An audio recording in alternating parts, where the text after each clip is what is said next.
It is April 9th, 2026. In exactly 180 days, the 8th largest city in Texas will effectively cease to function as a modern urban center. This is not a slow-moving theoretical risk. It is a mathematical certainty written in the receding shoreline of the Nueces River Basin. Right now, the combined capacity of the Choke Canyon and Lake Corpus Christi reservoirs has collapsed to a staggering 7.7%. This is the lowest level recorded since the systems were completed in 1958, a threshold that scientists previously believed would only be reached in a 1,000-year climate event.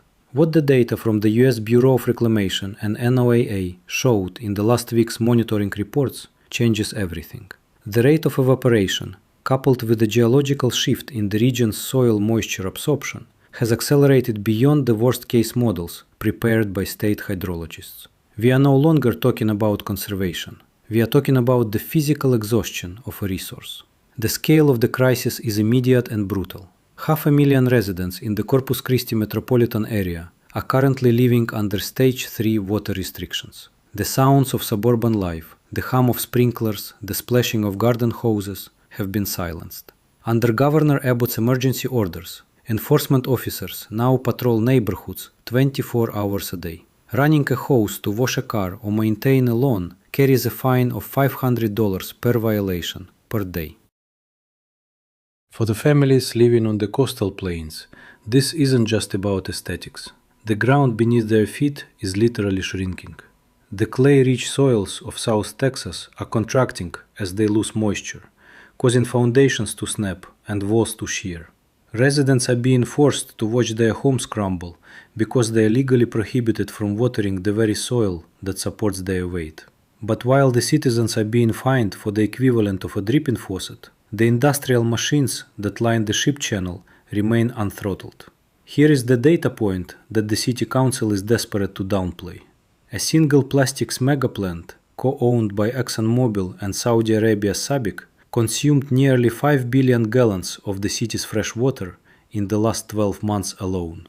That is roughly the same volume used by every single resident in Corpus Christi combined. The contracts signed years ago guaranteed this facility up to 22 million gallons per day, even as the reservoirs vanish. The taps for the people are being tightened to a trickle, but for the industrial giants, the water is still flowing at full pressure. This is a story of a city that built a $113 billion global export empire on a water supply it never actually secured. The clock is ticking toward a zero-sum conclusion, where either the world's third largest oil export hub shuts down or the city's taps run dry. The countdown to day zero has begun. The collapse of the South Texas water system is not a sudden fracture, but a decade-long decoupling of industrial ambition from geophysical reality. To understand the 180-day countdown, you have to look at the telemetry recorded by the US Geological Survey and the Texas Water Development Board over the last 5 years. Between 2020 and 2025, the Nueces River Basin entered a state of hydrological decapitation. Annual recharge for the Choke Canyon Reservoir, which historically relied on heavy spring rains, dropped to near zero. By March 2026, the USGS stream flow gauges at Three Rivers and Tilden reported no flow conditions for 240 consecutive days. The primary engine of the region's water cycle has stalled. At 10:14 a.m. on March 17, 2026, the Corpus Christi City Council convened an emergency session that hydrologists are now calling the point of no return. The briefing was centered on a single terrifying chart. The combined reservoir level had plunged to 7.7%. This triggered the modeling for a level 1 water emergency. Unlike stage 3 restrictions, which target lawn ornaments and car washes, level 1 is the systemic failure phase. It is the moment when the hydraulic head in the reservoirs drops so low that the intake structures begin drawing in dead storage, a slurry of hypersaline brine, silt, and anaerobic organic matter that the O.N. Stevens water treatment plant was never designed to filter. If the city hits this level in 180 days, the water coming out of the taps will be physically undrinkable, regardless of the law. Geologically, the crisis is manifesting in the very earth beneath the city. The South Texas coastal plain sits atop a deep layer of Beaumont clay, a vertic soil known for its extreme shrink swell capacity. As the soil moisture deficit reached exceptional levels, the highest category on the US drought monitor, the clay began to contract with tectonic force. Throughout the neighborhoods of the south side and nearby Portland, residents are reporting structural sounds like gunshots in the middle of the night. These are the sounds of steel-reinforced concrete foundations snapping as the parched earth withdraws its support. This creates a lethal feedback loop. As the soil contracts, it shears the city's aging cast iron and PVC water mains. Data from the city's leak detection sensors now show that Corpus Christi is losing an estimated 15% of its remaining treated water to underground ruptures caused by the drought itself. The city's only remaining umbilical cord is the Mary Roads pipeline, a 141-mile artery that snakes northeast to Lake Texana. Right now, this pipeline is operating at its absolute mechanical limit, pushing 72 million gallons of water every day across the coastal prairie. But the sensors at Lake Texana, managed by the Lavaca Navidad River Authority, are flashing red. As of April 9, 2026, Texana is projected to drop below 50% capacity within weeks. By June, it will hit the 40% pro rata trigger, meaning the backup supply will be legally slashed at the exact moment the primary supply vanishes. The human cost of this geophysical failure was laid bare 75 miles upstream in the town of Three Rivers. In early March, as Corpus Christi officials recalibrated the reservoir gates to prioritize industrial flow to the coast, the intake for Three Rivers was suddenly exposed to open air. For 2,000 residents, the taps went dry in an afternoon. Newsweek headlined the event as the first water ghost town of the 2026 crisis. While city officials in Corpus Christi dismissed the event as a data miscalculation, the residents of Three Rivers began a desperate scramble to drill emergency wells into the Carrizo-Wilcox aquifer, an aquifer already under intense pressure from regional fracking operations. Texas state climatologist Dr. John Nielsen Gammon has framed this as a permanent state of aridification. The atmospheric moisture balance has shifted. The normal rainfall patterns of the 20th century are geologically defunct. The city is now facing a hard stop deadline. If no major tropical system makes landfall to refill the basins, a statistical longshot according to the latest NOAA seasonal outlook, the physical volume of water required to sustain the refineries, the plastics plant, and the 500,000 people will exceed the physical volume the pumps can extract. In 180 days, the pressure drops to zero.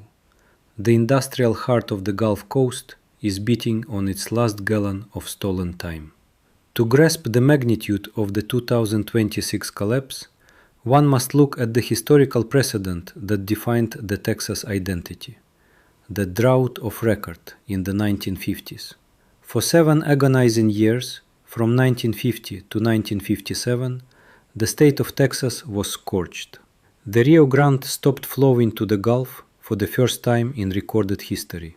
It was this singular catastrophe that burst the modern Texas water infrastructure, including the very reservoirs that are currently evaporating. But there is a lethal difference between 1957 and 2026. In the 1950s, Texas was an agrarian society. Today, it is a global petrochemical powerhouse. The 1950s drought ended with a massive flood event that refilled the basins. However, the NOAA Geophysical Fluid Dynamics Laboratory in Princeton, New Jersey, has warned that the current 2026 event is not a temporary drought, but a permanent transition into mega aridification. The science of the Gulf Coast water cycle is inextricably linked to the tectonic and sedimentological stability of the shelf. As the city of Corpus Christi begins its desperate pivot to groundwater to save its refineries, it is inviting a second geological disaster, land subsidence. We have seen this coupled systemic failure before.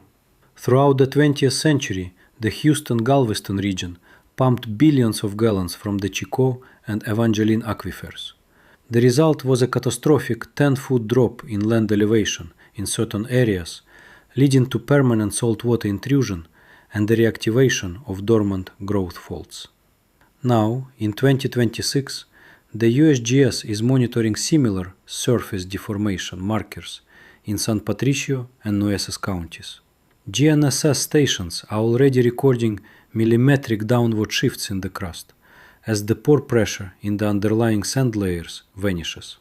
This isn't just about losing water, it's about the very ground that supports $113 billion in industrial infrastructure physically sinking into the Gulf.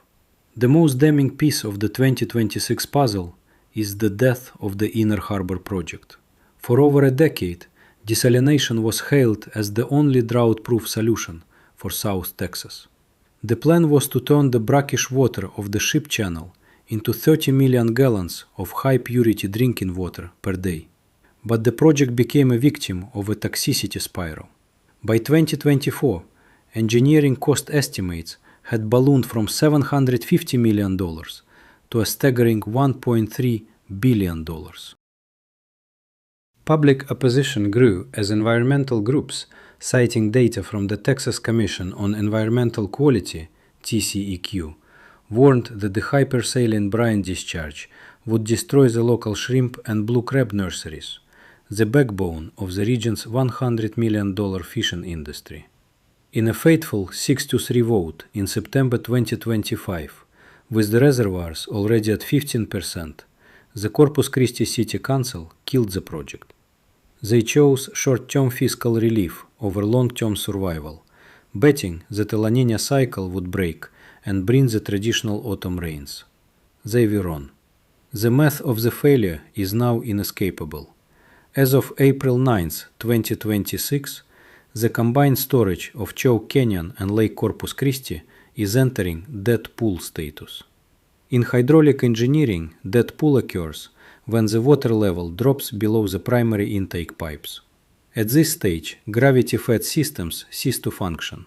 The city is currently deploying emergency floating pump stations, massive diesel-powered units that must be anchored in the center of the receding lakes.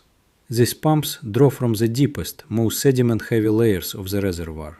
This sludge water is high in manganese and organic carbon, placing an impossible load on the O.N. Stevens water treatment plant. Filter runs that normally last 72 hours are now clogging in less than 6.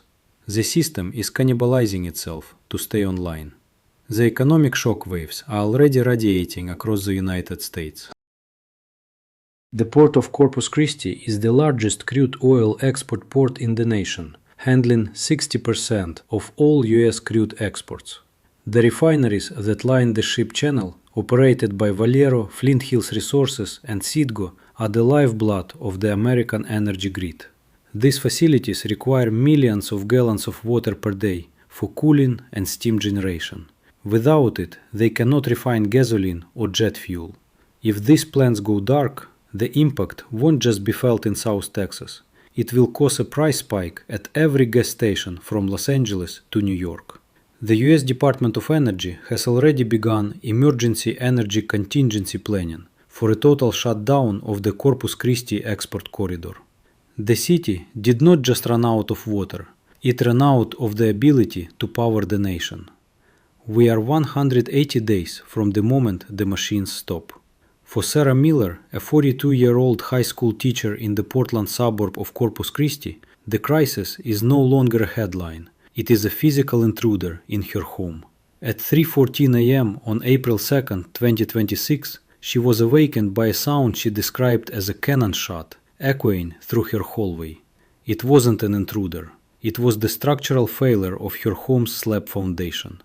Because of the Stage 3 restrictions, Sarah is legally prohibited from foundation watering, the practice of keeping the clay soil around the home moist to prevent it from shrinking. As the Beaumont clay beneath her house loses its last reserves of hygroscopic water, It is contracting with a pressure of over 5,000 pounds per square foot. The resulting shear force has already opened a half-inch gap in her living room floor. "I am watching my life's biggest investment snap in half," Sarah told local reporters. "And if I turn on the hose to save it, the city fines me $500. Money I don't have because my homeowner's insurance doesn't cover drought-induced subsidence." The enforcement of these restrictions has taken on a paramilitary tone. Corpus Christi Water, CCW, has deployed water compliance teams equipped with thermal imaging drones and acoustic leak detectors. These teams patrol the residential grids of the south side and the island, looking for the telltale heat signature of moisture on parched pavement. In March 2026 alone, the city issued over 1,400 citations, generating $700,000 in revenue, a drop in the bucket compared to the $1.3 billion needed for the cancelled desalination plant. But while Sarah Miller faces financial ruin for a leaky spigot, the Gulf Coast Growth Ventures GCGV facility, the ExxonMobil SABIC joint venture, remains a shimmering island of industrial excess. The plant's cooling towers, visible from the highway, continue to vent massive plumes of water vapor into the dry Texas sky, consuming enough fresh water daily to sustain 30,000 homes. Down at the water's edge, the ecological toll is entering a state of trophic collapse. Marco Rodriguez, a commercial shrimper who has worked the Laguna Madre for 30 years, is witnessing the death of the bay. "The water isn't water anymore," Rodriguez says. "It's brine." With the Nueces River no longer providing freshwater inflow, the salinity levels in the inner harbor and the surrounding bay system have spiked to 45 parts per thousand, well above the 35 ppt of the open Gulf. The seagrass beds, the primary nursery for Texas blue crabs and brown shrimp, are undergoing osmotic shock and dying off in massive swathes. The Texas Parks and Wildlife Department has already suspended commercial fishing licenses for the 2026 season, citing a 70% drop in juvenile crustacean populations. For families like the Rodriguezes, the drought isn't just a utility problem, it's an economic extinction event. Behind the scenes, the logistics of the 180-day survival plan are reaching a point of desperation. Dr. Elias Thorne, a senior hydrologist with the USGS, is currently overseeing the emergency well field project in San Patricio County. The goal is to tap the Jasper Aquifer to provide a temporary life support flow to the refineries. But the data from the latest borehole tests is grim.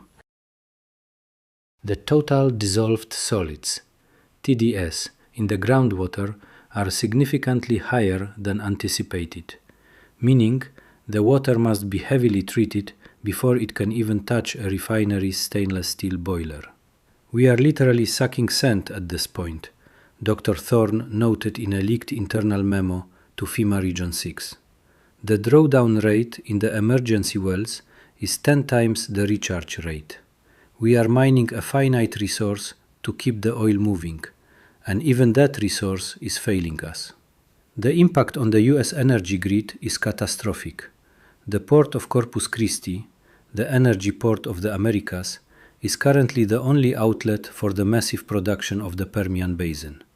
If the refineries like Valero and Flint Hills are forced to curtail operations due to water shortages, the 2.4 million barrels of crude oil arriving daily via the Cactus II and EPIC pipelines will have nowhere to go. Storage terminals are already at 92% capacity. If the refineries shut down on day 180, the upstream backup will force a shutdown of oil wells in West Texas and New Mexico within 72 hours. This would trigger a nationwide spike in gasoline prices, estimated by the US Department of Energy to reach $6.50 per gallon by mid-October. FEMA has already begun pre-positioning water buffalo tankers and industrial-scale filtration units at the Naval Air Station Corpus Christi.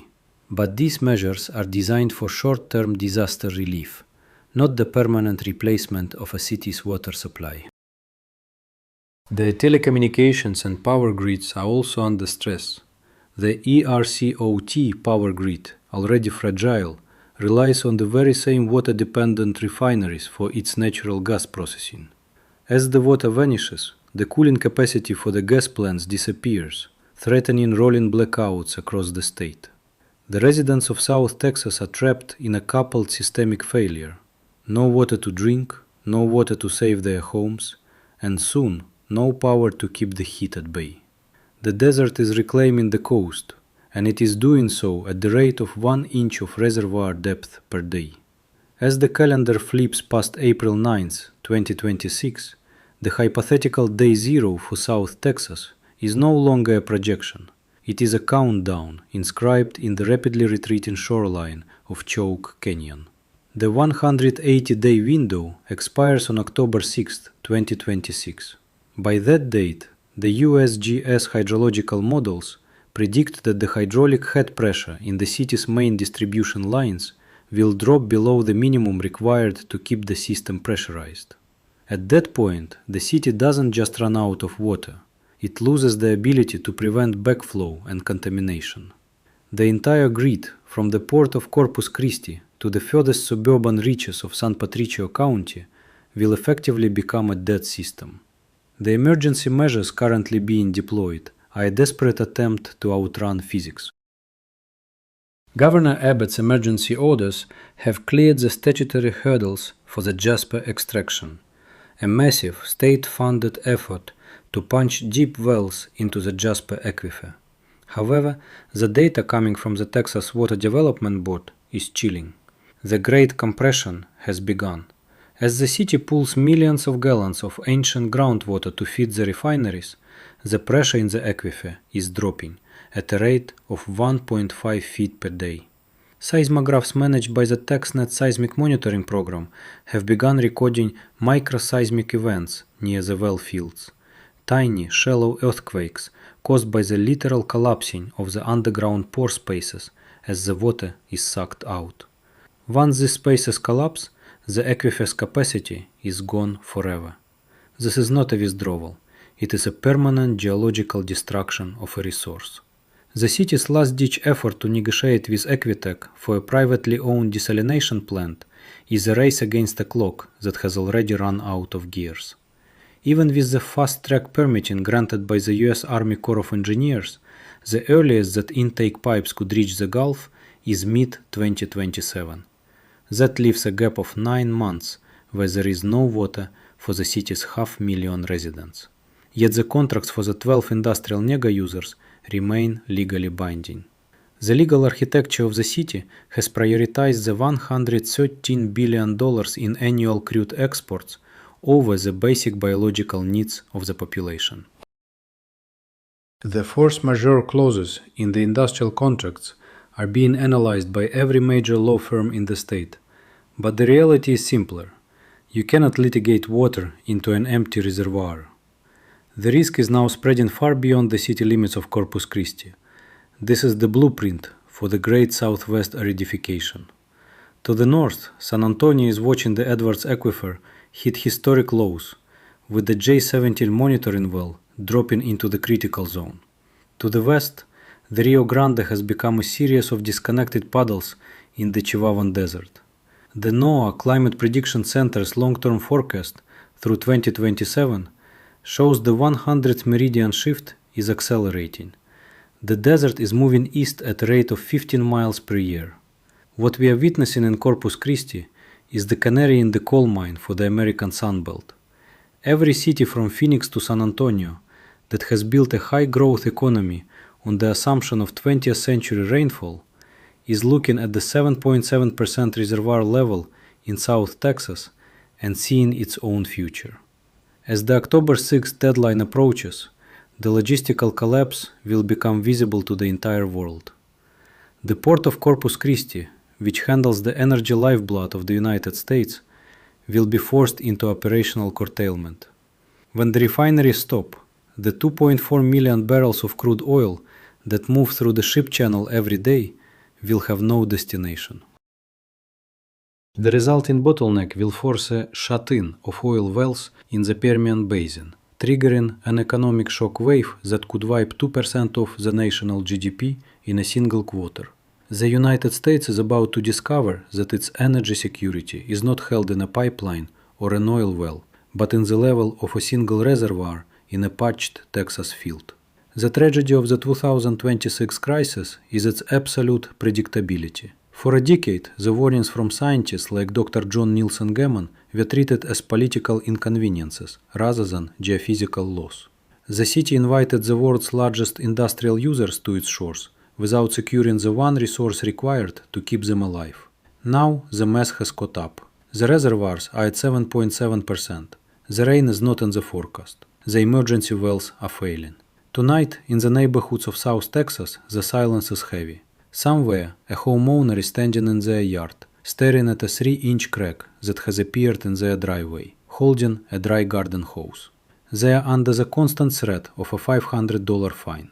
3 miles away, the flares of the petrochemical plants light up the horizon. The same plants that are currently consuming 5 billion gallons of the city's lifeblood. The lights are still on,